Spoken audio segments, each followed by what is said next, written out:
What is up, YouTube? Kolst here. We're back for, I believe, the second to last review of Festival of Legends. This is Warlock, so let's jump right into it. The first one we have here is Void Virtuoso. 1 mana 1/3 demon. During your turn, your hero is immune. I don't actually know, but I'm assuming just based off of, there's a lot of cards we'll talk about that give you fatigue damage. I'm assuming that you'll get the benefit without taking the damage if you play it with this. I imagine, right? Otherwise this wouldn't make all that much sense. At the very least, like, this is a 1 mana 1/3, your opponent, this is probably gonna be a bad card for the average player because the average player is gonna get baited into life tapping instead of actually playing a 2-drop on 2, so his card's going to have a bad win rate, I'm predicting automatically. However, it's a fine card, right? It's a 1 mana 1/3.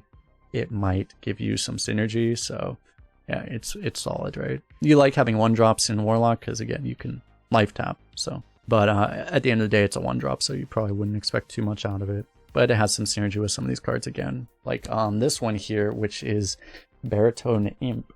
This is a 2 mana 2/2 demon, but with Battle Cry, take fatigue damage, gain that much attack and health. So, I mean, it's a 2 mana 3/3, which, I mean, hits you for 1. On curve, that's what's going to be. It's just a 2 mana 3/3. That seems pretty good. Later on, it might get even bigger. You might start taking more damage. That could be a little bit weird, but it's always an overstated 2-drop. And this is a common, so this is going to be the one that possibly enables you to actually go for this whole weird fatigue package, even in Arena. Because this is the common, this is going to be the one that sometimes you can run into someone that just drafted 5 of these, and then you just get fucking Omega Cact, right? Now we move on to Fellstring Harp. This is a 2 mana 0/3 weapon epic card. Whenever your hero would take 2 damage on your turn, restore 2 health again. Instead, lose 1 durability.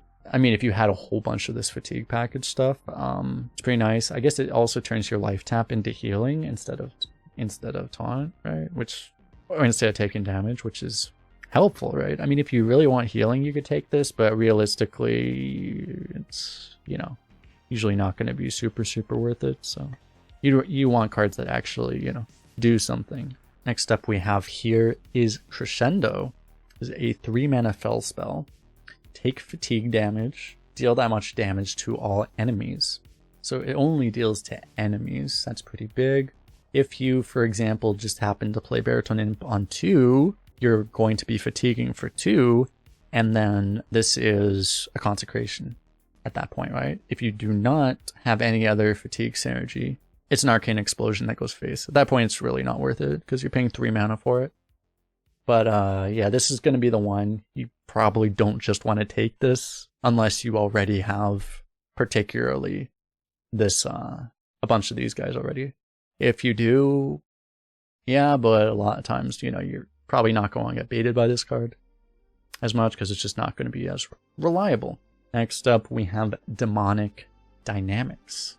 3 mana fel spell, discover 2 demons. With Finale, give them +1/+2. So again, like, Finale requires you to spend it with all of your remaining mana, meaning if you play this on turn 3, you get the effect, but if you play it later on, you have to discover last, and then you won't be able to actually play any of the things you discover. Overall, though, I mean, demons are usually pretty good. You could get, like, Void Virtuoso over here, and then give him +1/+2. That'd be pretty nice, and play it later on. It's nice. There's a lot of good demons, you know, that you can get as well. There's some big demons rotating back into core. So this can be potentially a whole lot of value. Oh yeah, no, I'm mixing it up. That one was 2 Warlock cards. Sense Demons was the one that was draw 2 demons. But yeah, I mean, I think demons are going to be pretty good in Warlock, right? So this is a good card for sure. It's a little bit awkward because you may have some trade-off with the Finale. Because you would very much like to get that Finale effect, but sometimes you might just...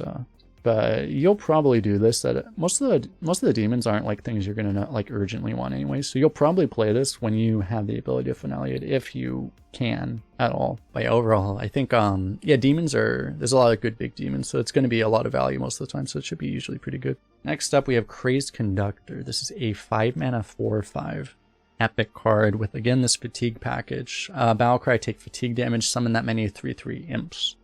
So, I mean, if you're against a class that doesn't typically have AoE, this is a card that you could use to potentially win.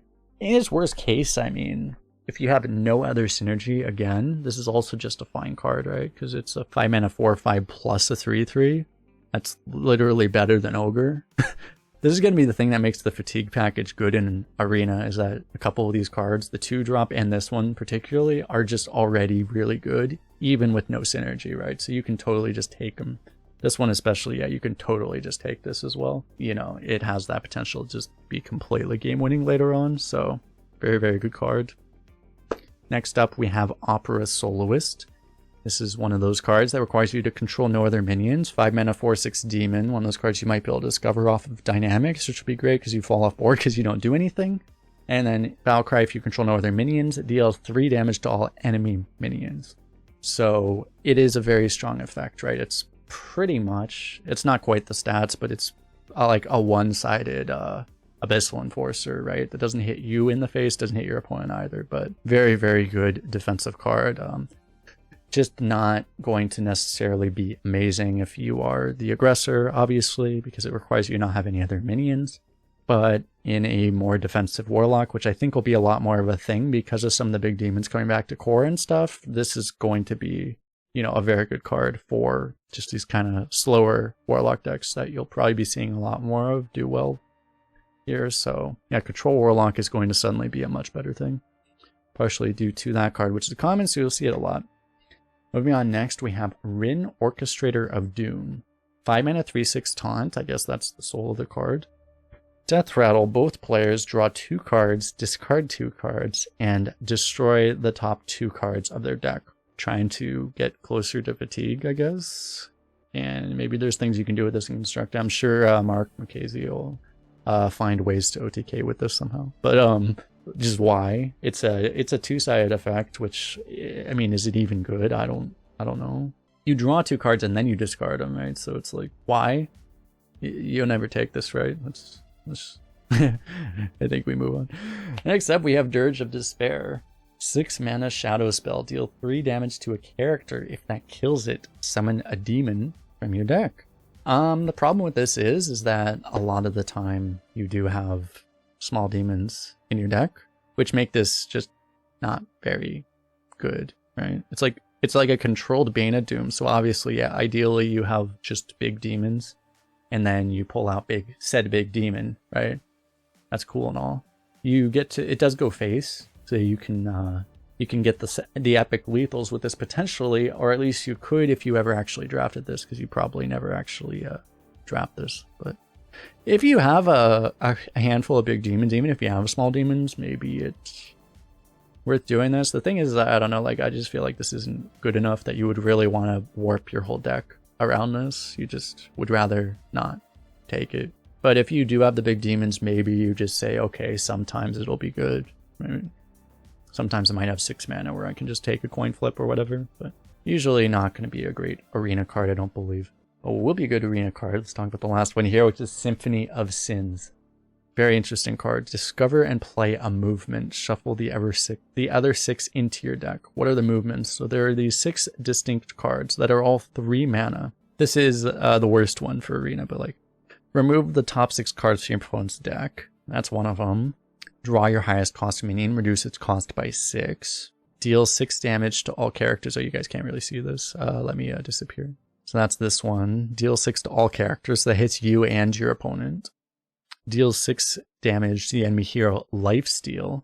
Draw 6 cards. Summon a 6/6 demon with Taunt and Reborn. And, well, that's just the 6/6 with Taunt and Reborn. So, oh, I missed this one, which is give a random minion in your hand, deck, and battlefield +6/+6.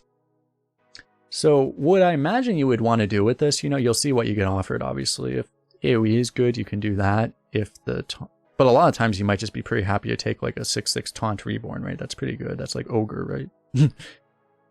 And some of the other ones you just put into your deck. You just try to pick a turn that at least a few of these are useful. So then you'll discover one. You will not always get what you want because you only get 3 out of the 7 choices.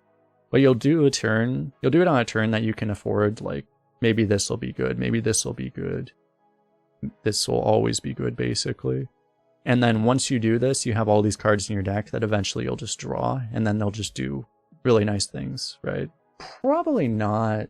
I mean, it's one of those things that you put into a late game oriented deck, and it's kind of like your pseudo win condition. later on. I mean, by the time you draw it, because you would never really want to do this immediately, but later on, maybe it's actually relevant and it might win you games in Fatigue, right? So, yeah, you would, it's like a fine card. It's like a fun card. I don't think, like, I mean, you would never take it over like Gigafin or something. Yeah, you never would. But like, it's a fine card because it's essentially usually going to be kind of okay, hopefully, when you play it, although it might be a little weird to find a turn for it, that it's really consistent. But if you get it out of your hand, then it's a lot of delayed value that will be very nice for you. And you're going to want to have like healing and stuff to make this a thing you can do, but yeah, it should be pretty okay.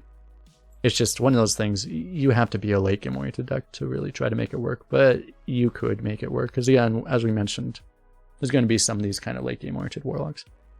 With that is it for this review. We got one more after this, so appreciate everyone hanging out here on Twitch, but also on YouTube. Don't forget to like, subscribe, all these things. All right, we will see you in the next one. Peace out.